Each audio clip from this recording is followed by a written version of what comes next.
The final note that I would like to leave you with is in the 2017 tax bill that was wonderful. It reduced the corporate income tax. It decreased wages or decreased taxes for all income earners across the board.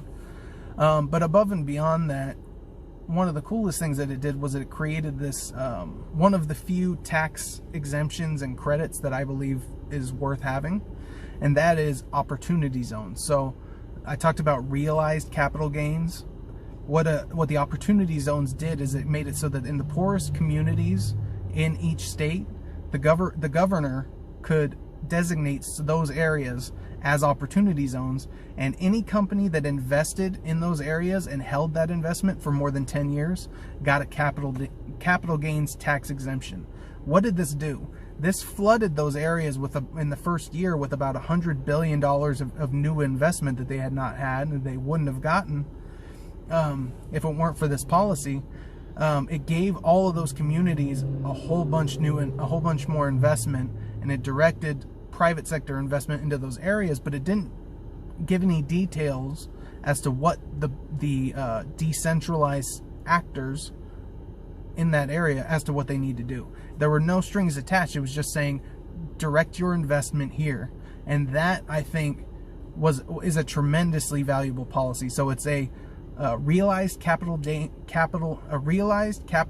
tax cut or credit for investments held in a certain area for a long period of time. I really like that tool for helping poor communities, and it's worked very effectively under the Trump administration to help raise the bottom up faster. That's why we've had the bottom quartile of laborers making the biggest gains.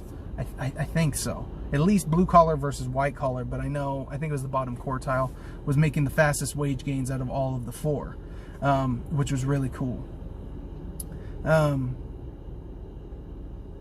But I also would like to take that realized capital gains tax credit and use that to accelerate certain businesses of the future. Now I'm going to talk about this when I get into all sorts of different topics, but keep that in mind, that having a realized capital gains tax exemption or cut or credit for investments held for a long period of time will redirect private sector investment into an area, but all of the rest of the free market is still operating. It's just guiding investment alone into a certain area.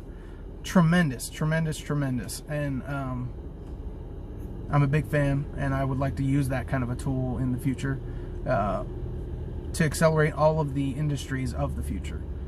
Have an awesome day. I hope this was super valuable to you. Please share, like, subscribe, the whole deal.